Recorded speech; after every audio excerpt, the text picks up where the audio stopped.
Hi, I'm making a follow-up video. I made a video of my library several years ago, and things have changed since then. I know that I love to look at videos that record people's libraries. It gives me new ideas for books, and it's fun to learn about the various books that are out there that I might purchase or look at myself and learn things from. So I'm sure you all watch a lot of those videos. There are plenty of them on YouTube, and I do too. So I'll make another one for you. I'm going to do my office. I'm the pastor at First Baptist Church of Vernal in Vernal, Utah, and I keep a lot of my ministry-related books here at the church. So theology and Bible and ministry. And so I'll just go ahead and go through the bookcases, and maybe you'll get some ideas. You might have seen my video from years ago, which does have a lot of views for a person like me who doesn't really make videos for people to watch and, trying to get lots of views and clicks. I don't really care about that stuff, but I do like to promote books and give people new ideas. And so let's just go through. I have this bookcase here. It's like some basic church history stuff and early church stuff specifically. And so there's Nick Needham's series over there in the top left. Very good. He's still working on that. 2,000 Years of Christ's Power for a Good Evangelical Perspective on Church History. I like that he doesn't neglect the medieval period like many evangelical church histories have. Philip Schaff's Church History, that 2-volume one by John Hanna. It's good, lots of pictures and charts, very easy. It has a lot of typos in it for some reason. They didn't edit it very well, but it's still a fun resource to look at. Down here, getting into some other stuff, just early church stuff, a few reference books, and I really did enjoy this book not long ago. The history of early Christian creeds, totally new perspective on how early creeds developed and why they developed, and he just does an awesome job. This series here, the Oxford Apostolic Fathers, those are good. Not every book of the Apostolic Fathers is covered in that series yet, but hopefully someday it will be.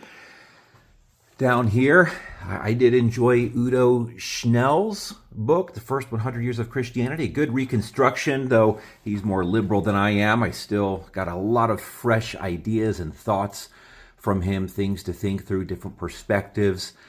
Getting into some New Testament Apocrypha here. It's always fun to see kind of early Christian fan fiction. What were they writing and thinking about? You get to learn a little bit about their theology and perspectives by looking at the New Testament apocryphal books from the centuries following the New Testament period. And then a few other things there, some Hermeneia volumes on early Christian works. Down here, getting into some second century stuff. On the left there, one of my Patrologia Graeca volumes. I only have one by Origen, which is against Celsus. And it's fun to have that because those are rare. They're from the 1800s. I think that one's from 1861. And just a cool thing to have. Over here, of course, I don't remember if I said in my last video, but this is a wonderful resource to see the 4th century journey up to Nicaea and beyond, up to 381.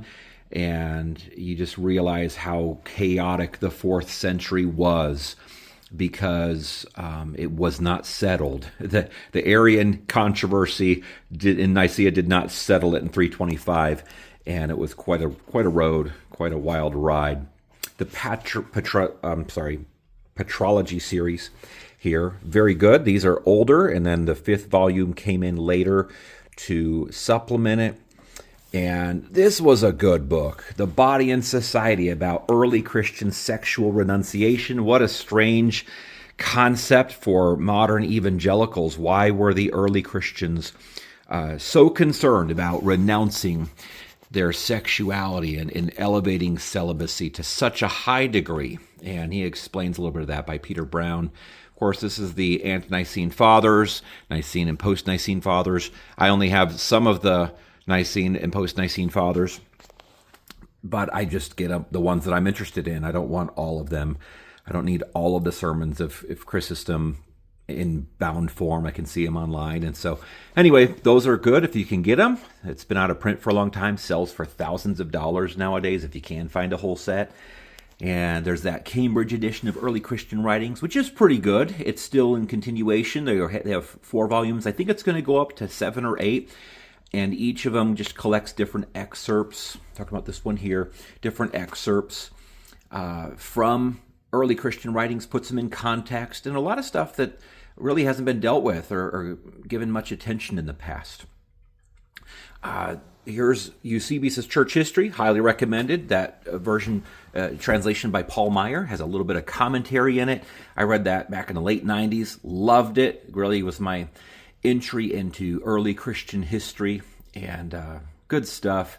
Eusebius' Preparation for the Gospel. What you find out about that book is that it is responsible for retaining so many quotes and anecdotes from the ancient world that you don't get elsewhere. Secular scholars love that book, who are looking and digging through for fragments of ancient writers. He has a ton of them in there that you won't find elsewhere.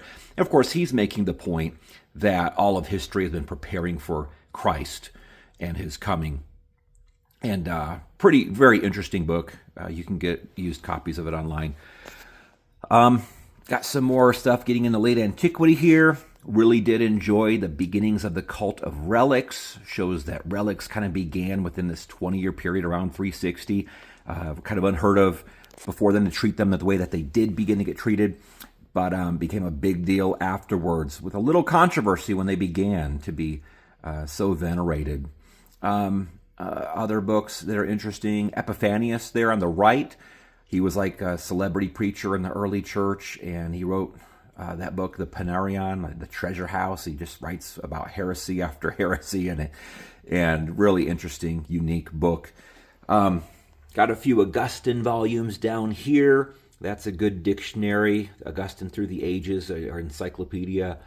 There's a new series out, getting the works of Augustine out in English and Latin, and it's the same group here that's publishing Aquinas' works. I think it's the Aquinas Institute. Very well done volume, but that's the only one they have so far as of early 2025. And Fathers of the Church series, a lot of great ones there. Some Syriac stuff toward the right, Eastern Christianity, and more. All right. Now it skips the whole medieval period in my office because I have bookshelves of medieval period stuff at home. And I don't use a lot of medieval stuff at church. And so I love the period, just don't use it a lot in the office. So jumping to the Reformation here, got some great stuff. Some textbooks contesting the Reformation right here, giving new perspectives on a few things. Really good. I did not like Long Before Luther, which is like a popular level book. Just trying to make it look like everything was kind of Protestant leading up to Luther. Not really true. I wish it were true.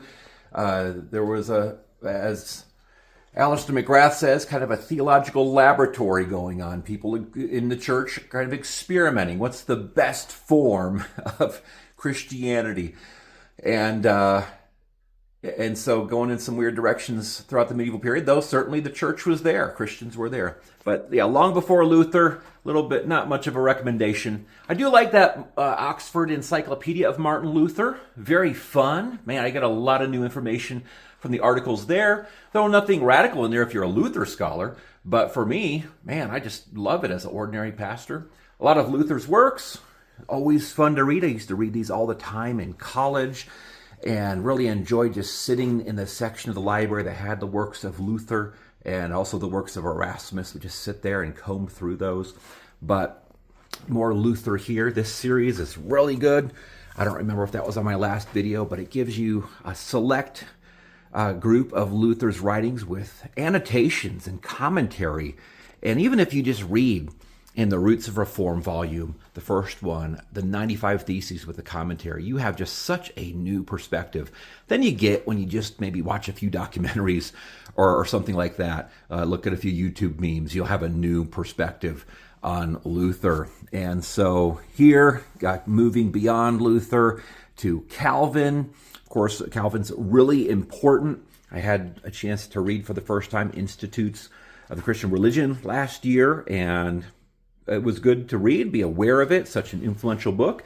I was surprised at how much it focuses just on anti-Catholicism, which makes sense in the time, but it's not really my thing. It's not a concern of a modern conservative evangelical so much. And so good stuff, but it has to be appreciated in its context. Obviously, some great early English Reformation stuff here. Getting into Puritans. Of course, the value of Puritans in your library are that they are just going to be kind of like spiritual masters in a sense, gifted by God to really just share with us the depths of knowing God and what it means practically in our lives, how the theology of the Reformation really comes to full fruit, because the goal of all theology is life change. And you're just thinking about that. That's why my favorite Puritan is Richard Baxter, and his works have just been re-released by Reformation Heritage Books. I have the old editions, which I searched for very diligently in the past and found them. And here's Baxter's autobiography with a lot of additional materials, published recently by Oxford. Good stuff, challenging to read, but certainly worth it if you can get through it. Just some of John Owen's volumes. I don't think I got any more since my last video, but still the ones that I'm interested in. Thomas Manton's works, mostly, if not all, are sermons, and that's what he was good at. I mean, I guess he has his commentary on James and Jude and Psalm 119, but man, just the vast majority are sermons. Great stuff. Getting into Watson here. What a blessing. I just had a church member the other day tell me he's been going through Thomas Watson's Body of Divinity, and what a blessing it's been to him. That's awesome, isn't it? John Flavel, of course, really deep and sensible Puritan, close to Christ. George Swinnock, his language seems to be more dated than other Puritans, but he will say stuff you will not hear anyone else say nowadays, right? John Bunyan's set, one of the highest recommended books that I could give out. I can't give out a higher recommendation than getting the works of John Bunyan. Those are fun and edifying to read, though I've never spent much time in his allegorical works. Continuing on, I kind of have these in order of the year that the author was born, once we get into the Puritans and early evangelicalism, which we're getting to now. Getting to Wesley, the Wesleys, and Whitefield down here. Whitefield's sermons there in a number of volumes. So you can get these. Pietin Publications puts out a 4-volume set of George Whitefield's sermons. And then there was this other Crossway set reissued later. Now, it doesn't have all of the ones in Pietin Publications, but those are good. People often say George Whitefield, who was known as the greatest preacher of his era, they say you don't get the same power by reading his sermons as you did when you heard them preached. I'm sure that's true, but they're still awesome. And when I read through one, I kind of read it out loud, pretend like it's being preached to me, and I praise the Lord for those. Really good stuff. Getting into John Newton here. These are great. Really loved this Life of John Newton by Josiah Bowl. A lot of really big stuff that will help you mature in your Christian walk when you realize how God grew that man, saved him, and grew him. He would not fit in with today's online conservative, reformed, evangelical community, they just there wouldn't be a place for him. He was a little bit too mature to indulge in a lot of the nonsense you find online, just constant bickering and getting clicks and views. That wasn't him. All right, continuing on here, we are really getting into early evangelicalism up to J.C. Ryle. So we're getting into the 1800s here. Obviously, J.C. Ryle, giant in the Christian faith, and a lot of awesome works. Most of his works here are just collections of short writings, and he was good at that. He was a very simple but profound preacher. Now, down here, of course, getting into the works and sermons of Spurgeon, the Sword and Trowel set, that is fun to go through. That was like his magazine. That's not all of them. That's just a set that was published, and really enjoyable to go through that and see the various things they thought to put in magazines at that time. That set, the Lost Sermons of Spurgeon, some of his early sermons that were never printed, just the outlines.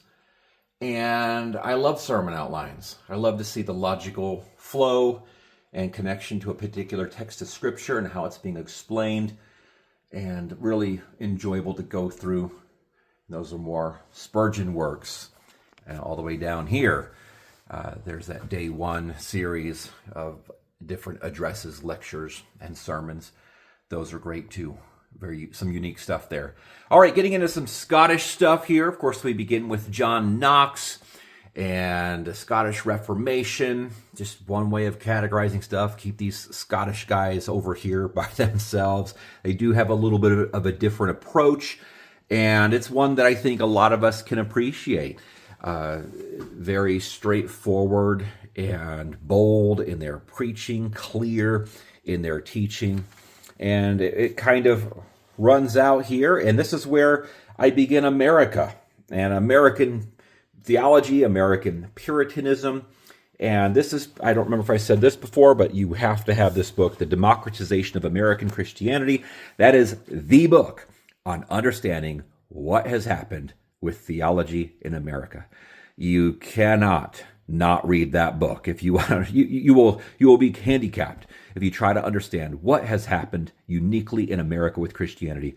So Nathaniel Hatch wrote that book. It is really good and not hard to get. There's plenty of used copies floating around online. And getting up to Cotton Mather's ancestors here. We have the correspondence of John Cotton, a small biography of him. The correspondence of John Cotton Jr., scandalous man, began in the ministry and then had to leave it prematurely. I'll let you learn about why John Cotton Jr.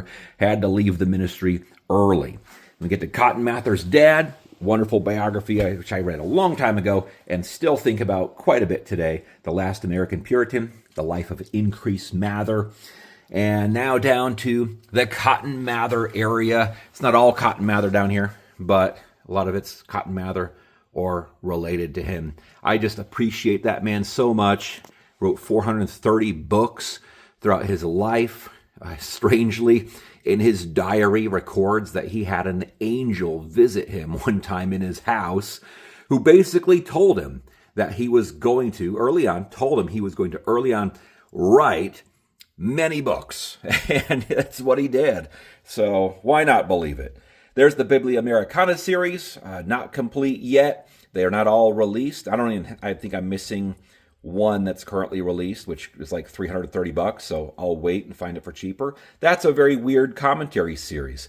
It's fun, it's unique, but it's idiosyncratic. It's just not what we expect when we look at a commentary. So I go to it more to see what Cotton Mather thought about a text than going to it to see what does a text mean.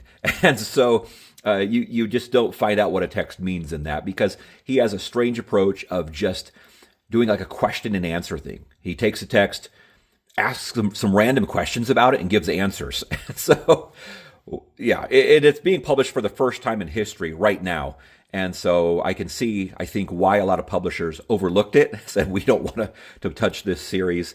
It would be huge, and I don't know if many people would be interested. I don't think many people are interested today, but I am, because I like Cotton Mather. And now we're getting to Edwards, of course, Jonathan Edwards, America's greatest theologian, and just an awesome guy, emphasizing the perspective that I think is most refined when it comes to our soteriology and a well-rounded theology. I mean, I don't agree with Edwards on everything, but if I feel like if I want to be encouraged and challenged, and I just want someone to preach to me, I will read an Edwards sermon and never be disappointed. And so continues over here, looking at more works of Edwards, and then this was the Yale series, and then some more sermons were put out by a group called International Outreach.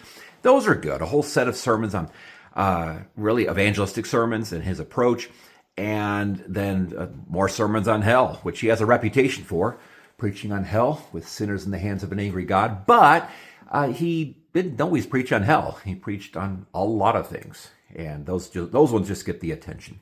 So continuing here in America, we are getting into some Second Great Awakening stuff, getting into Hodge. This is a good biography. I read that probably before I came here to Vernal. Enjoyed that biography on him. Oh, I read this one on Alexander Campbell. That's a really helpful one. Not that I want to be like Campbell, but you see the origin of a lot of the strange approaches that Americans continue today in their Christianity, kind of in Alexander Campbell. A lot of the certainty people think they have about things that it doesn't really make sense to be certain on, but they're going to be certain. And just Bible-onlyism and things like that, really helpful.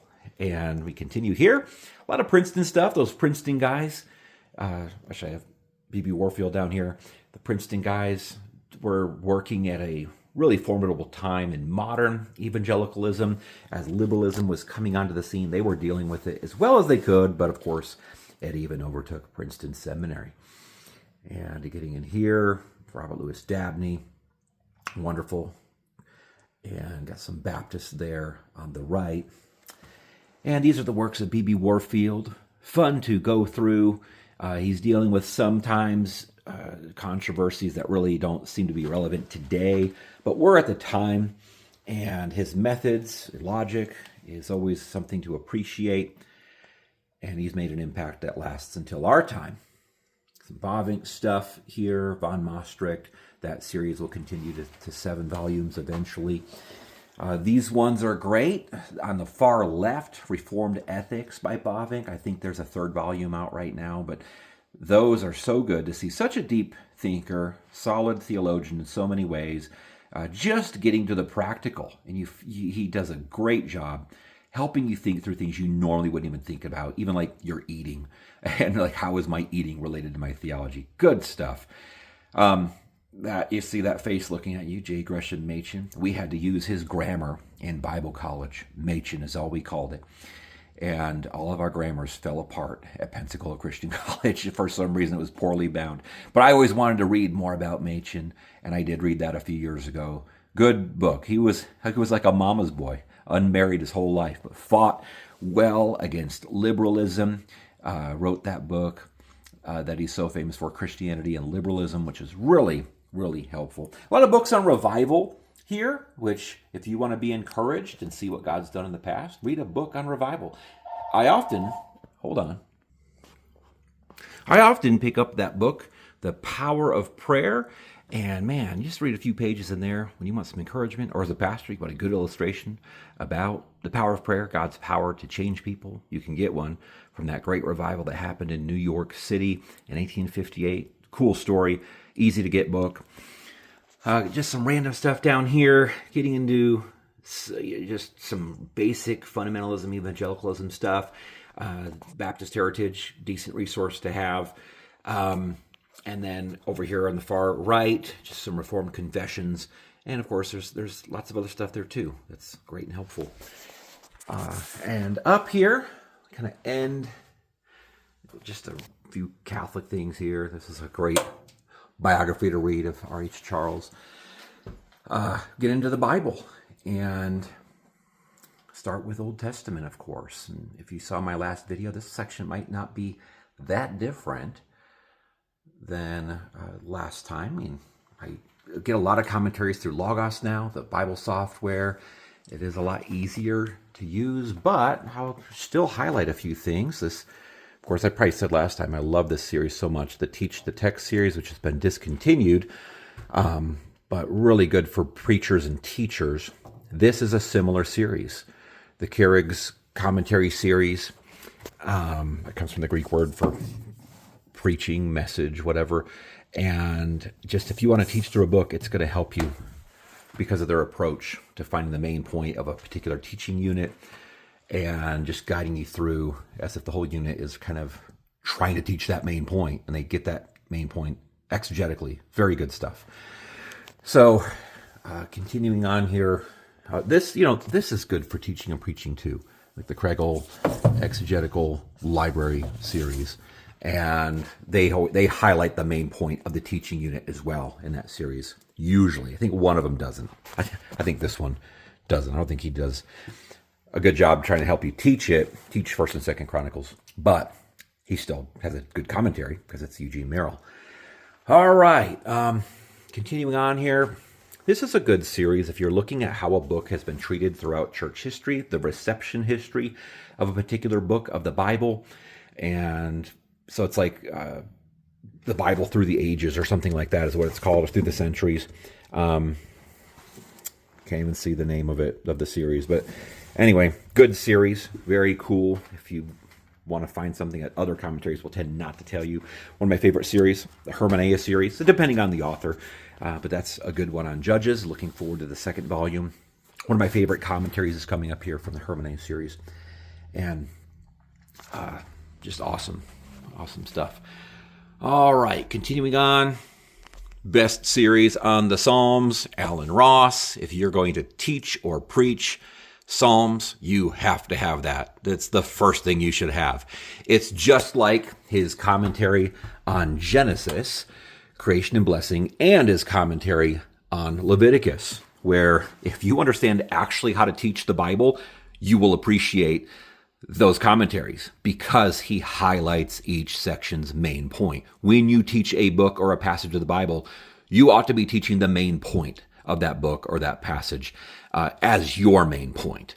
Though you might translate it into something timeless and theological and then to something homiletical, it still needs to come from the main point of the text. He does the best job in the world of doing that for you, helping you with that. You might disagree with him here and there, but he will help you like no one else.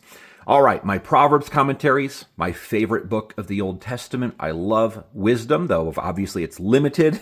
Wisdom is limited to answer certain questions, as we see in the book of Job, but I love it, and the Bible loves it too. It helps us in so many ways to live for Christ. Christ lived a wise life. So this volume is the only one out so far, and Schipper, I guess is his name. He's a German guy. He's probably working on the second volume now. I can't wait for it to come out, but he does a good job. This one does really well. If you know Hebrew, you'll do well with this. This is okay. Bruce Waltke, solid scholar, very conservative, but I find he doesn't answer the questions I'm asking a lot of the time. He doesn't help me write sermons and lessons as much as I'd like. This is a good series, and this is a good commentary, relatively new as of right now. Charles Bridges, always going to be solid and warm in his approach to Proverbs, and just wonderful. Get all those commentaries on Proverbs and get more. It's a great book of the Bible.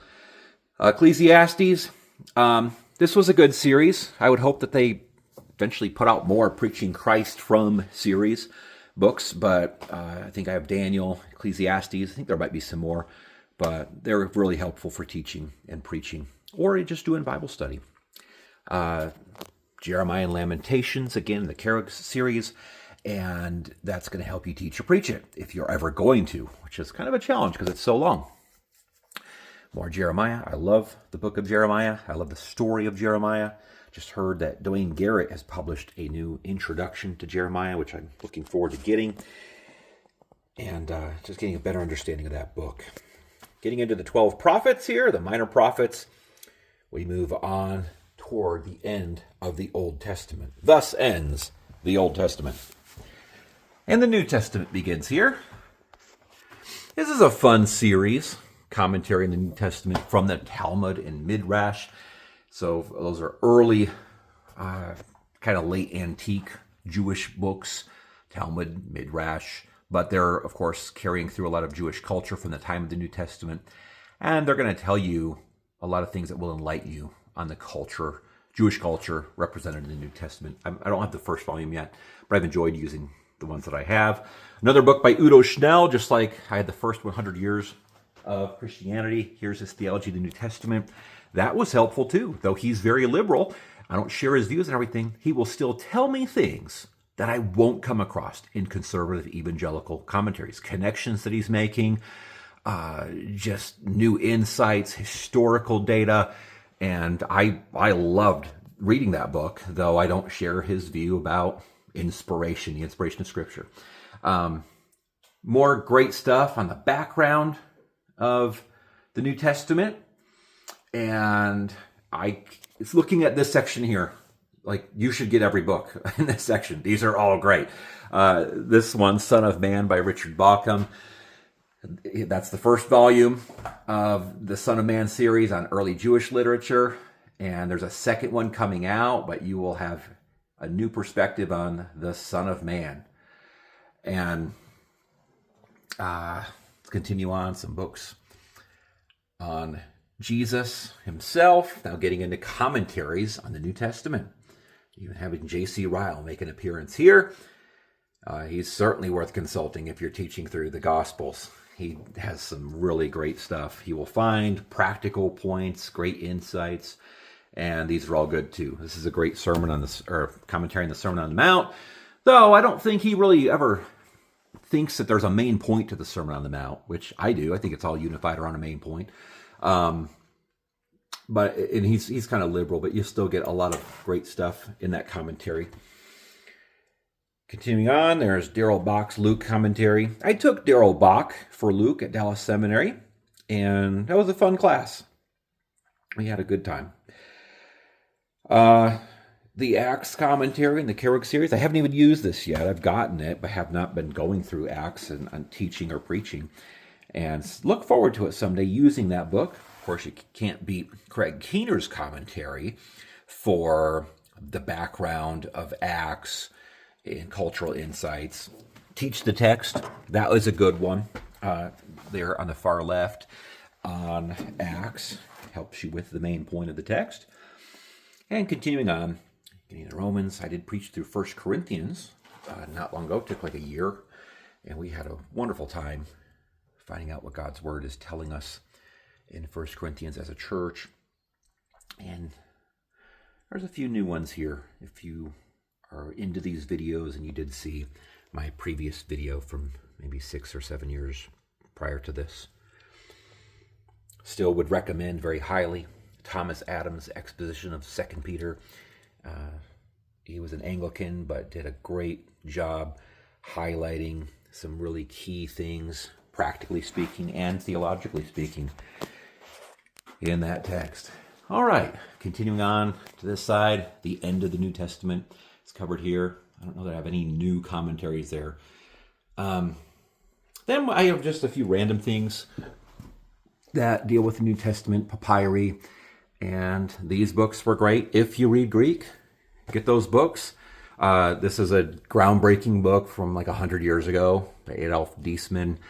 I read that in the late 90s. Really enjoyed it, about how papyri just helped us understand the Greek of the New Testament. And then just, I think last year, More Light from the Ancient East came out, published by Brill, my favorite academic publisher. And really just new insights into letter writing. In this other one, written by I'm not sure how to say this guy's name, Ards Grobner. Man, just new perspectives and appreciation for the New Testament as a result of that. And just some language stuff here. And I don't remember if I told you last time, this is really good. If you've learned biblical Greek and you're ready to expand, get this. Great reading exercises from the wider Greek world that will expand your ability to read ancient Greek. They make a point at the beginning of that book that the author had gone to a conference of New Testament Greek teachers. I don't know if it was like the SBL conference or what. And he gave them all a survey and asked if they could count to like 20 in Greek or count to 10 in Greek or something. And they couldn't because they only learned the words New Testament. And so like if there was a number that wasn't common in the New Testament, they just didn't even know it. And so he's like, well, you guys all need to learn actual Greek, not just the words in the New Testament. So he makes a good point, and he wrote a book that helps him with that. All right, some Bibles here. I love those facsimiles. Still fun to go through. Right now at home, I'm reading the Septuagint this year. Don't plan to read the entire thing. That would be too much. I just read a chapter a day. So I have volume 1 at home. I did read this edition of the Greek New Testament last year in 2024. And if you just read a chapter of Greek a day, and you only do it Monday through Friday, and you give yourself Saturday and Sunday off, you can get through the whole New Testament in a year. And so it's like just the right number of days if you do that. So really cool. And I've known Greek, used Greek regularly as a pastor, but I've never just read the New Testament until last year. And I enjoyed it so much, I'm going into the Septuagint, and I've loved Genesis so far and was in Genesis 15 this morning. All right, but those reader's editions, of course, help because they have the rare vocabulary at the bottom. You can't just know all those words that you've never come across before, so it helps you. All right, down here, I'll bet I talked about these books last time, but I love the Erasmus volumes of the Textus Receptus because it has his Latin text, which is what he was more interested in, printed next to his Greek text. And Erasmus's big concern was to put out a new Latin edition for translation of the New Testament. He was not so interested in putting out a new Greek edition of the text of the New Testament, which we all think Erasmus wanted to put out a Greek edition of the New Testament. He didn't. He only put the Greek out to show that his Latin translation was better than the Latin Vulgate. So now nobody cares about Erasmus's Latin translation. They still go back to the Vulgate if you're historically looking at what the Latin translation of the Greek was. But we also just use his Greek New Testament as a reference for the first printed edition of the Greek New Testament. What was it? What did it say? What manuscripts was it using? And all that. So anyway, all right, let's keep going. This was a good book, God's Library. If you are into the physical aspect of ancient media, the ancient New Testament, nobody's going to teach you like that book. And continuing on, we have just some dictionaries. There's some random stuff down here, and it's not really well organized. I don't know why I have it here. I just do. But I think these are great resources. My little Mormon section down here, because I work in Utah, and not all those books are really lifted up by Mormons today. They don't care much for these. But anyway, it's good to be aware of it. You learn more by talking to them, though, than by reading their books. They don't work like evangelical Christians in the same sense of having the same epistemology that we do or anything. So anyway, Mueller's 4 volumes there. Basically just kind of like the first things you'd want to talk about in theology, like your theological method, your theological source, which is Scripture, and then God. And that's all he has, post-Reformation Reformed dogmatics, tracing out how were these things talked about after the Reformation, in probably the most careful, detailed way possible. So a good resource to have, though, very big, daunting if you wanted to read all the way through it, but it would be very rewarding. All right, a few random things down here, and they're all good. Here's some more random books up here. I just didn't have anywhere else to put these, but I put them there. Those Francis Schaeffer volumes I loved in Bible college around the year 2000.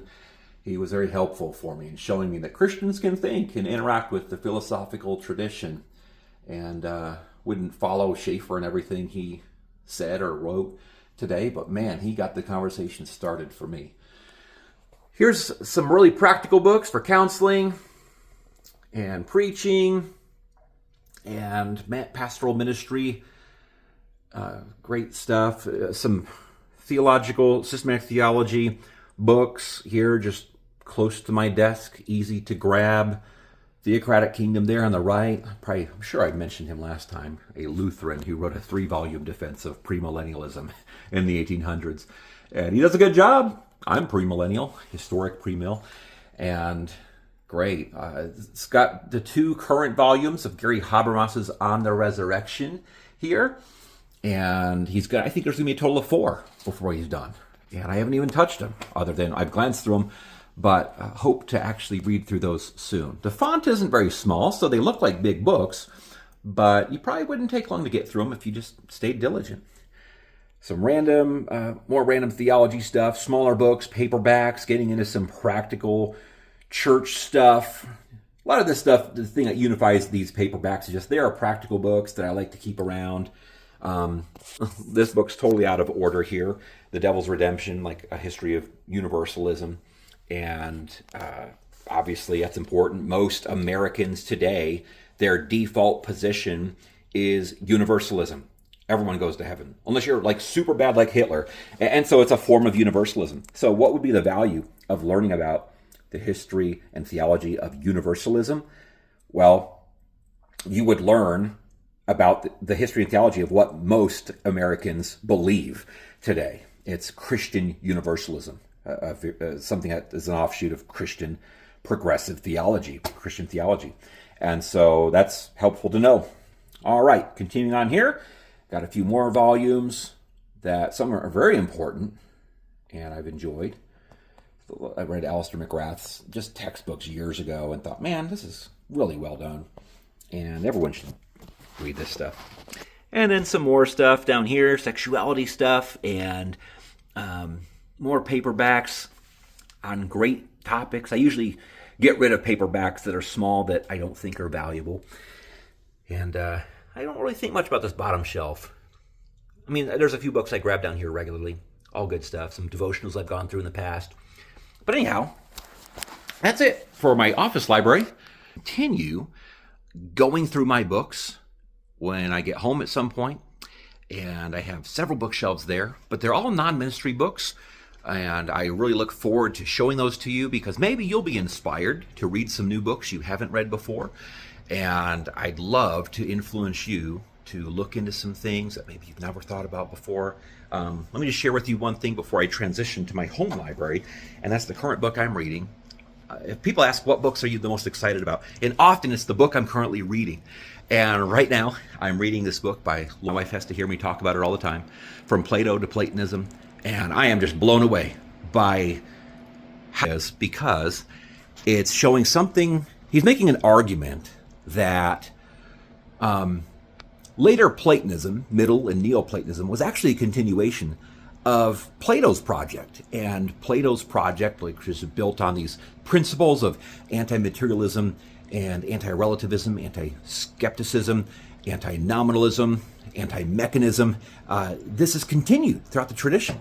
And so I am so excited. My wife actually is buying me, as a gift, another book by Lloyd Gerson, which I can't wait to read. So anyway, that's a book I'm excited about, but I'm always excited about whatever book I'm reading, and I can't wait to show you more. So in just a moment, you'll see my home library too. All right, here's my home library, and this is the entry room to our house. And these are the non-ministerial books that I have. And just start up here showing some of the Loeb Classical series. I got some more since the last time I had recorded a video. And it's hard to see the titles on these ones because the reflection of the light. But the red ones, of course, as you know, are the Latin titles. And the green ones are Greek. And this is a good series because it has the English translation on one page, and then across from it, it will have the Latin or Greek original. And these are fun to have, especially if you have a little bit of Greek knowledge or Latin knowledge. You can at least just check the word that's being used in the translation and read the phrase. If you know your language a little bit better, you can just check the full translation. And these used to be in my church office, the Cambridge Ancient History books. These are becoming kind of dated, but they're still great for providing a good narrative of their periods and the basic issues. It's not like you're going to be way far behind on research, with especially the later ones, if you want to read those and catch up on just the basic scholarly conversation. from recent decades. And these are great to read. Some of them I've read all the way through. Others you just read an article here and there when you want to learn about a particular topic. But very solid, helpful books. And just a few random dictionaries, encyclopedias here. There's the Brill Encyclopedia of Early Christianity. Everyone should have that. A great series. Volume 5 is not on the shelf right now, but this is a good set too. The Reception of Jesus in the First 3 Centuries, a series of essays on basically everyone who talked about Jesus in the first 3 centuries, including New Testament authors, church fathers. You can even see on the title there, even material resources like the catacombs and inscriptions and things like that. Those hostile to Christianity, like Celsus, are covered. And so really an awesome series that is fun to read. Reception history is awesome, very important. Here's just some ancient Greek history, and then it gets into Roman history below this. Not really a super careful order there, kind of in an order, but I know where everything is. And really just some fun stuff to read through, to use as a resource. I try to only keep stuff that I think is worthwhile because I don't have so much shelf space. This gets into early Judaism, Second Temple Judaism, literature that relates to the Bible between the Testaments, intertestamental period, and I really like all of it. One of my favorite things to own and to reference are those Josephus commentaries there, and that series is not finished. I have another one on the way, the commentary on Josephus's Antiquities, books 18 through 20, which I had to order directly through Brill. It was really hard to get. And that has the passage about Jesus. And so I'm looking forward to getting that, though. It's by Daniel Schwartz, I believe, and he's not like a super friendly guy to Christianity. But nevertheless, he's a good scholar. Look forward to reading that. And it goes all the way down to some rabbinic literature there on the right, Parting of the Ways. A lot of fun stuff. I love these books. On the bottom, it's kind of a random shelf down here. A lot of diaries that I have.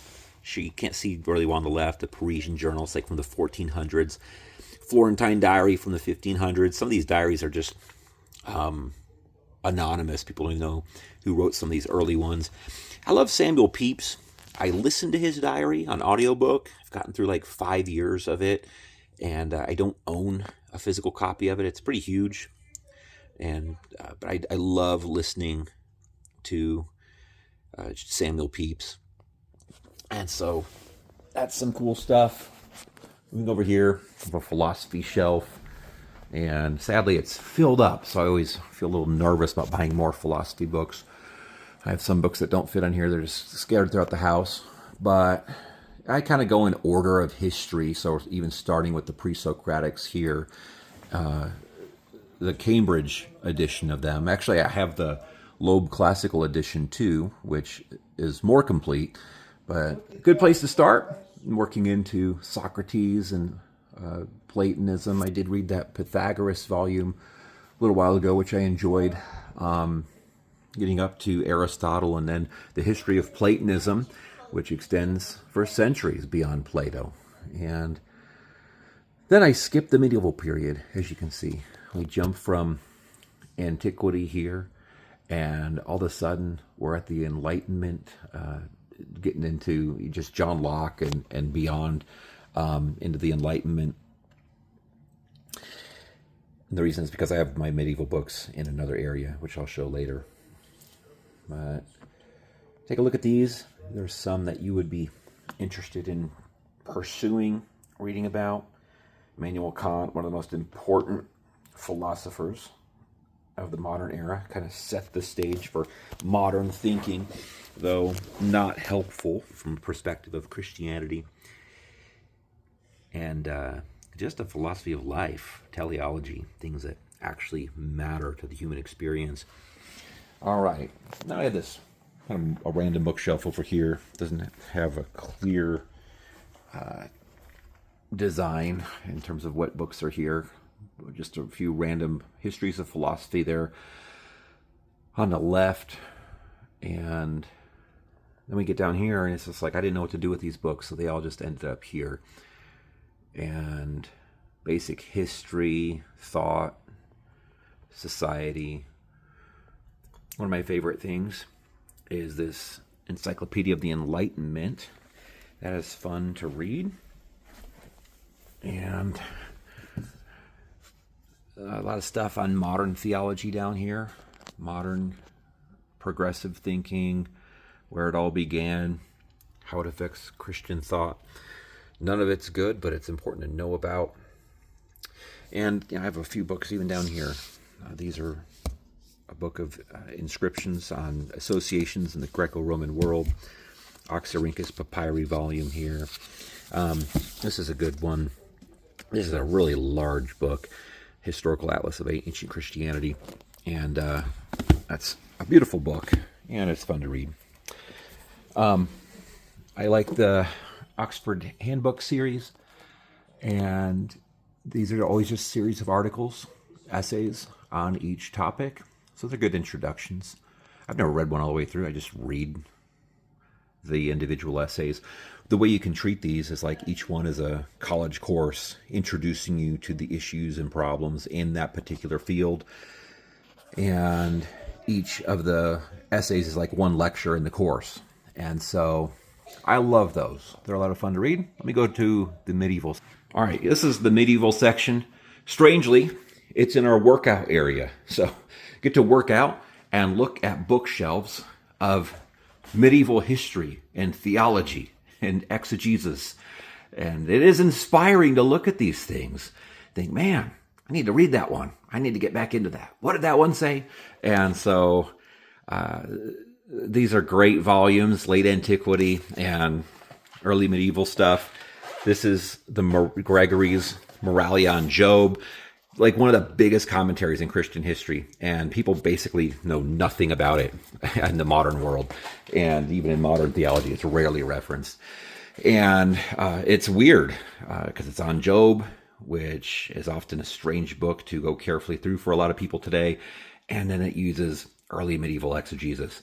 But if you want to understand the history of theology and thought, that's really important to be familiar with. Continuing on here, it's still in the early medieval period, getting up to the high Middle Ages here. Peter Lombard, super awesome in terms of his influence. And he was like the guy in the high Middle Ages in terms of theology. Got some Thomas Aquinas volumes here. That series has the Latin and English both in it and is really well done. You know, if you do want to read Thomas Aquinas, the best way to start is with this dude's book, Bauerschmidt. He just takes you through select passages, shows you how Thomas was writing and arguing, focuses on the key passages, and really just a pretty awesome book to start with. I can't imagine reading Thomas Aquinas or the Summa without that. Over here, we have the Brill Companion to the Christian Tradition, a few of those volumes. And I really like the one on John Wycliffe, the one on the history of prayer. The one on Gregory the Great is good. A lot of good articles in there. They're just, again, collections of essays by individual scholars. The new Cambridge Medieval History here, which is fun and helpful. Varying degrees of quality in the articles. The Martin Oakes volumes, they have the Latin on one side and the English on another, but they are medieval. So they're like the Loeb Classical Library, but for the medieval period. Over here, this is more just ordinary secular history or original sources on the medieval period. I enjoyed that Charlemagne book there on the right. I would recommend that. There's a good, great course in Charlemagne also. That might be easier. Over here, we're getting into some later medieval stuff there. But I like these dictionaries. These are like the standard dictionaries. The Oxford Dictionary of Late Antiquity, Oxford Dictionary of the Middle Ages. Just good resources when you hear a king's name or a battle or a particular church figure. You're like, man, I don't know much about that guy. You can go one of those dictionaries and get a quick update. Who are they? When did they live? What do I need to know? And you say, well, I could do that with AI.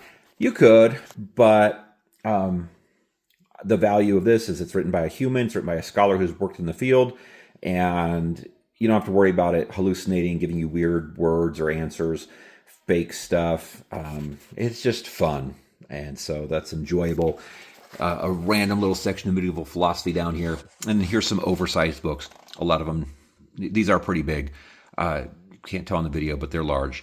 And like just seeing my hand, right here, just not even half. That's a great, fun, beautiful book, Monasteries and Monastic Orders. And so random language stuff down there. Didn't know where to put this stuff, so it ended up there. All right, I got one other section that I will show you, and then we'll be done. All right, and these are my collected works of Erasmus. And I really love just getting into the period. Erasmus has a huge number of works that he's left for us. I don't have all of them. They're not even all published, but I don't have all the published volumes. Mostly his letters are fun to read. His really important books that were big in his time are the Adages and Colloquies. People don't think much about these today. This is just a large volume collecting materials related to the New Testament scholarship of Erasmus. This is a pretty large volume. And just about the Textus Receptus, what his project was, the different editions, like the 5 different editions of it that he put out. And so those are good. And other stuff. In Praise of Folly down here. I don't think that's even out one of the collected works yet, but that was still one of his most famous works that's around. This is a cool set on the time of Erasmus, the contemporaries of Erasmus, people he wrote to and who wrote to him. And I mean, think about how big his impact was. We have 3 volumes, like an encyclopedia of the people that he lived during their time, interacted with them, impacted them, or they impacted him. And so really pretty awesome set. I enjoy it. And then just some random, I didn't know what to do with this stuff from this particular time period. So I ended up here, Henry VIII, and I don't know, how do you really summarize what this stuff is? It ended up here. Hey, this is a good one though. This might be with my Martin Luther stuff at church instead of here. But Brand Luther, just about how Luther took advantage of the printing press in the same way that people today who are effective take advantage of the internet and just the form of media that's popular in our time. Luther did that with the printing press, and that's why his influence was so great. So Brand Luther, it's a great book. And if you have any questions about any of these books, feel free to ask them in the comments. I most likely would get to them at some point. But I hope that my library tour was encouraging for you and helps you think about your own library and reading your books, spending time in them, and not spending so much time online like most of us do. Have a great day.